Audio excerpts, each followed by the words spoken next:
हमारे सभी वीडियोस को बहुत रिस्पांस मिल रहा है, पॉजिटिव फीडबैक आ रहे हैं। बहुत सेटिस्फेक्शन मिलता है जब पेरेंट्स अपने क्यूट, इंटेलिजेंट और हेल्दी बच्चों के साथ हमें मिलने आते हैं। बच्चे भी कभी उनके तोतले बोलों से, कभी कुछ पोएम सुना के, नहीं तो बातों में एक सुपर पंच लगा के एक सेटिस्फेक्शन दे जाते हैं। तो ये सब फीडबैक बहुत मायने रखता है हमारे लिए। सबका बहुत बहुत धन्यवाद। तो आज संस्कारों के बारे में और भी डिटेल देखने वाले हैं। इसके कुछ टूल्स है क्या, संस्कारों की कुछ मेथड है क्या, और ये साइंटिफिक तरीके से कैसे किया जाए। नमस्कार, मैं डॉक्टर अंजलि अवारी, अमृत गर्भ संस्कार में आपका फिर एक बार स्वागत। हाल ही में मैंने एक व्यंग्य चित्र देखा, हमारे टॉपिक से ही रिलेटेड है। एक प्रेग्नेंट लेडी सोफे पर आराम से बैठी हुई है, पास ही में उनके हस्बैंड भी बैठे हुए हैं। वे 10वीं की एक किताब पढ़ रहे हैं। तभी प्रेग्नेंट लेडी अपने पेट पर हाथ रखते हुए कहती है कि अजी जरा जोर से पढ़िए, हमारा छोटू 10th की बोर्ड एग्जाम में फर्स्ट आना चाहिए। है ना मजे की बात। तो इसमें मजाक का पार्ट छोड़ दीजिए, लेकिन साइंटिफिकली इस पर गौर किया जा रहा है। और जी हाँ, ये सच है। गर्भावस्था में ही दिए गए शिक्षण और मूल्य बच्चे की परमानेंट मेमोरी में फीड होते हैं, और यह बेसिक संस्कार थ्रू आउट लाइफ उसके साथ रहते हैं।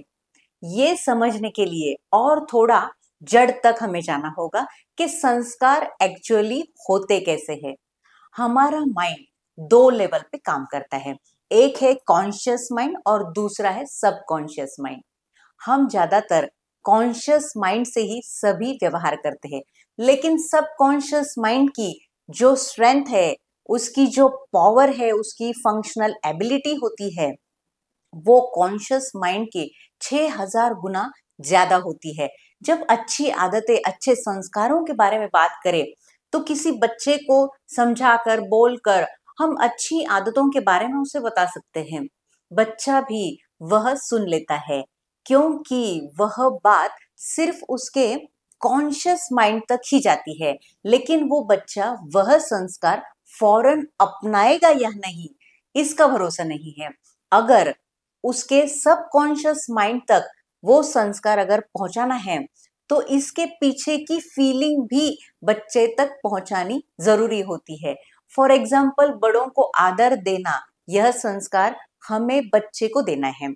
कॉन्शियस माइंड के लेवल पर बच्चा सिर्फ ये सुनता है, लेकिन वो उस पे अमल करेगा या नहीं करेगा, ये हम बोल नहीं सकते।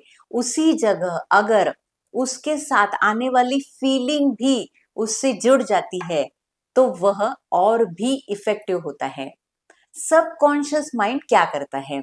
बड़ों को आदर देने से एक सेटिस्फैक्शन की फीलिंग आती है, एक प्लेजर की फीलिंग आती है, उसे भी वह स्टोर कर देता है और वो संस्कार पक्का हो जाता है।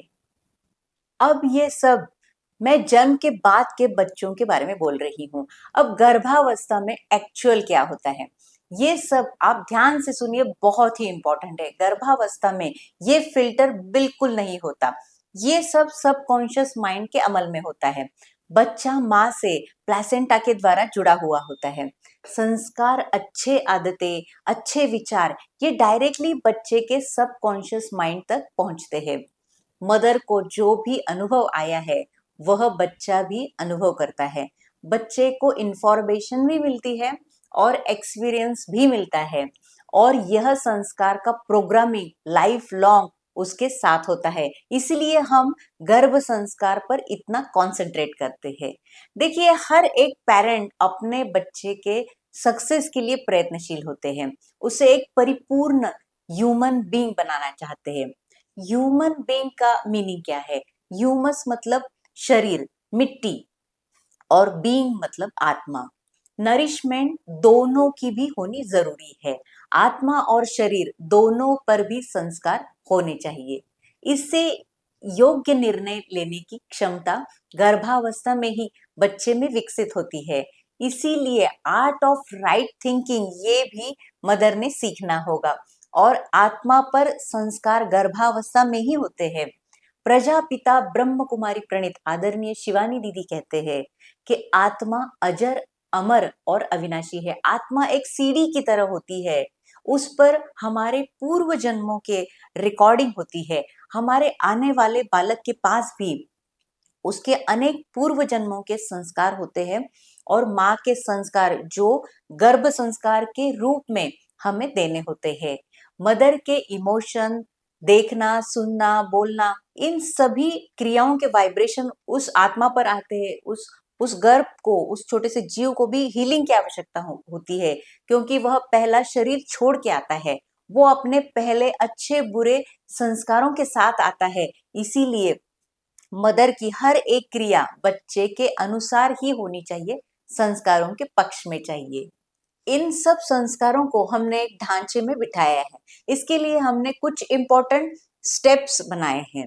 पहला है ऑटो सजेशन, जिसे हिप्नोबर्थिंग भी कहा गया है। 9 महीने के 9 ऑटो सजेशन हमने इसमें तैयार किए हैं। जो मेरी 9 महीने की गर्भ संस्कार वाली सीरीज आ रही है, इसमें मैं आपको ये सब बताने वाली हूँ। इससे आपकी नॉर्मल डिलीवरी होने में मदद होगी। नॉर्मल डिलीवरी के टाइम क्या होता है, बच्चा जिस पैसेज से गुजरता है, वहां का वजाइनल फ्लोरा बच्चे के इर्द गिर्द एक प्रोटेक्टिव कवच बनाता है और उसकी इम्यूनिटी बढ़ाता है, और वो भी लाइफ लॉन्ग। मनुष्य छोड़ा तो कौन सी प्राणी की प्रजाति में सिजेरियन होता है? किसी भी नहीं, क्योंकि हम में ही डर बैठा है। अगर ये डर गया तो नॉर्मल डिलीवरी ही होने वाली है। मैंने इसके लिए पॉजिटिव एफर्मेशन बनाए हैं। इन सजेशन से मिरेकल रिजल्ट्स हमें देखने को मिले हैं। निगेटिव दुखद घटनाओं की स्मृति इससे चली जाती है, माइंड स्टेबल होता है, पॉजिटिव थॉट्स बढ़ते हैं। तो इसमें हम सब ये कवर करने वाले हैं। दूसरा है प्रेगनेंसी का परफेक्ट डेली रूटीन। इसमें daily activities, brain booster games, riddles आदि इनका सब समावेश है। जैसे आपको अपने रूटीन में टाइम निकाल के 5 मिनट में भी आप ये सब कर सकते हैं, वो सब आगे के वीडियोस में आएगा। अब तीसरा है physical fitness and mental fitness by healthy diet, yoga, pranayama और डीप ब्रीदिंग टेक्निक्स। ये सब भी आपको यहाँ पर सीखने को मिलेगा। चौथा है हेल्दी माइंड, मन की शांति, बैलेंस थिंकिंग। हेल्दी बॉडी के साथ हेल्दी माइंड भी होना बहुत जरूरी है। इसके लिए म्यूजिक थेरेपी पर हमने जोर दिया है। फॉर एग्जाम्पल, बॉलीवुड डांस और म्यूजिक सुनने से हमारी क्या रिएक्शन होती है? हमें भी नाचने का मन करता है, हार्ट बीट्स हमारी बढ़ जाती है, और सिंपल बांसुरी की साइलेंट धुन हमें रिलैक्स कर देती है। तो हाई फ्रीक्वेंसी की म्यूजिक पे हम अनस्टेबल हो जाते हैं। वही सतार अगर बांसुरी की धुन से शिथिलता आ जाती है, शांति मिलती है, रिलैक्सेशन होता है। इसीलिए गर्भावस्था में म्यूजिक थेरेपी भी बहुत इंपॉर्टेंट है। पांचवा है एकाग्रता, आपकी पावरफुल कंसंट्रेशन। इसमें आप ज्योति ध्यान, दीप ध्यान इत्यादि कर सकते हैं। महाभारत की अर्जुन की कथा तो हम सबको मालूम है कि कैसे अर्जुन को सिर्फ उस पंछी की आंख दिखाई दे रही थी। तो वैसे ही एकाग्रता हमें भी सीखनी होगी। इसका भी अगली एपिसोड में समावेश है। और सबसे लास्ट में है पावरफुल शार्प ब्रेन, दिमाग की ताकत बढ़ाना। इसके लिए हमने ब्रेन के लेफ्ट और राइट ब्रेन की एक्टिविटी करनी है, हमेशा दिमाग को एंगेज रखना है। इसके लिए भी हमने कुछ स्पेसिफिक एक्टिविटीज हम आपको सिखाने वाले हैं, तो ये भी आपको फॉलो करना है। देखिए, ज्यादा ओवरलोड होने की भी जरूरत नहीं है आपको, सिर्फ आपको फॉलो करना है। देखते रहिए, बहुत ही सिंपल है, मैं आपको गाइड करती रहूंगी। नमस्कार।